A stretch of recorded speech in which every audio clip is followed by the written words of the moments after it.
Number 10 पे है शाहजहां का शराब का प्याला सफेद नेफ्राइट जेड का। यह अनोखा वाइन कप जेड शिल्प कौशल का एक उत्कृष्ट उदाहरण है और मुगल वंश के दरबार से सबसे उत्तम जीवित वस्तुओं में से एक है। नंबर 9 पे है अंबिका प्रतिमा। धार से अंबिका प्रतिमा 19वीं शताब्दी के उत्तरार्ध में मध्य भारत के धार शहर में खोजी गई जैन देवी अंबिका की संगमरमर की मूर्ति है। यह प्रतिमा अपने लंबे समय से नारगीम में बने शिलालेख के लिए प्रसिद्ध।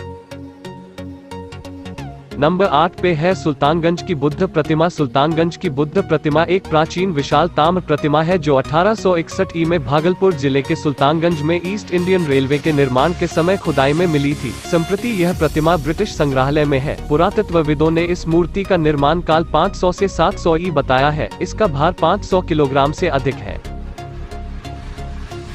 नंबर 7 पे है अमरावती संग्रह। अमरावती संग्रह, जिसे कभी कभी अमरावती मार्बल्स कहा जाता है, भारतीय राज्य आंध्र प्रदेश के गुंटूर में अमरावती में अमरावती महाचैत्य से ब्रिटिश संग्रहालय में 120 मूर्तियों और शिलालेखों की एक श्रृंखला है। नंबर 6 पर है महाराजा रणजीत सिंह का सिंहासन। महाराजा रणजीत सिंह का सिंहासन सुनार हफीज मोहम्मद मुल्तानी द्वारा 1820 से 1830 के बीच बनाया गया था। लकड़ी और राल कोर से बना, पश्चाताप पीछा किया और उत्कीर्ण सोने की चादरों से ढका हुआ था। सिंहासन द्वितीय एंग्लो सिख युद्ध के बाद पंजाब की घोषणा पर 1849 में अंग्रेजों द्वारा ली गई राज्य संपत्ति का हिस्सा था। इसे विक्टोरिया एंड एल्बर्ट संग्रहालय में रखा गया है। नंबर 5 पे है नासिक हीरा। नासिक 43 कैरेट का हीरा और दुनिया के 20 सबसे बड़े हीरों में से एक है। नासिक के पास त्रयंबकेश्वर मंदिर में भगवान शिव के स्वर्ण मुकुट को एक बार इसके साथ सजाया गया था। अब यह प्रसिद्ध लेबनान के करोड़पति और मनी कलेक्टर रॉबर्ट मोवार्ड के पास में है। नंबर 4 पे है टीपू सुल्तान का बाग। टीपू सुल्तान का बाग एक 18वीं शताब्दी का मशीनी कला का नमूना है जो कि मैसूर राज्य के पूर्व शासक टीपू सुल्तान की संपत्ति है। यह एक बाग को बर्बरतापूर्ण तरीके से एक यूरोपीय सैनिक का वध करते हुए दर्शाता है। यह वर्तमान समय में लंदन के विक्टोरिया और एल्बर्ट संग्रहालय में प्रदर्शित है। नंबर 3 पे है टीपू सुल्तान की अंगूठी। यह अंगूठी उल्लेखनीय है क्योंकि यह देवनागरी लिपि में भगवान राम के नाम के साथ अंकित है।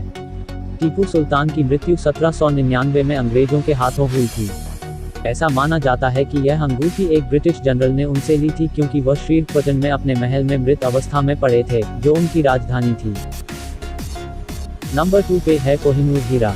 ये हीरा 105 कैरेट का हीरा है जो किसी समय विश्व का सबसे बड़ा ज्ञात हीरा रह चुका है। यह हीरा भारत की गोलकुंडा की खान से निकाला गया था। कोहिनूर का अर्थ है आभा या रोशनी का पर्वत।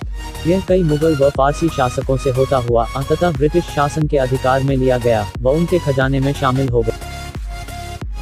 नंबर 1 पे है शिवाजी महाराज की जगदम्बा तलवार। भवानी तलवार को लेकर देश में बहुत भ्रम फैलाया गया है कि ये इंग्लैंड के संग्रहालय में रखी हुई है। वह तलवार भवानी नहीं है। शिवाजी महाराज भवानी जैसी हजारों तलवारें बनवाना चाहते थे। इनकी लंबाई 4.5 फीट थी। अंग्रेज, फ्रेंच, पुर्तगीज, डच में से किसी को ये टेंडर नहीं मिला। स्पेन के राजा ने ये टेंडर भरा। ये तलवारें स्पेन के मेरिट के छोटे से गांव टोलेडो में बनाई गई। स्पेन का राजा बेहद खुश हुआ। उसने इसके बदले में शिवाजी महाराज को ऐसी ही रत्नजड़ित तलवार भेंट की। इसमें माणिक्य जड़े हुए थे। इसी तलवार को शिवाजी महाराज ने जगदम्बा नाम दिया। यही वह तलवार है जो इंग्लैंड के म्यूजियम में रखी हुई है।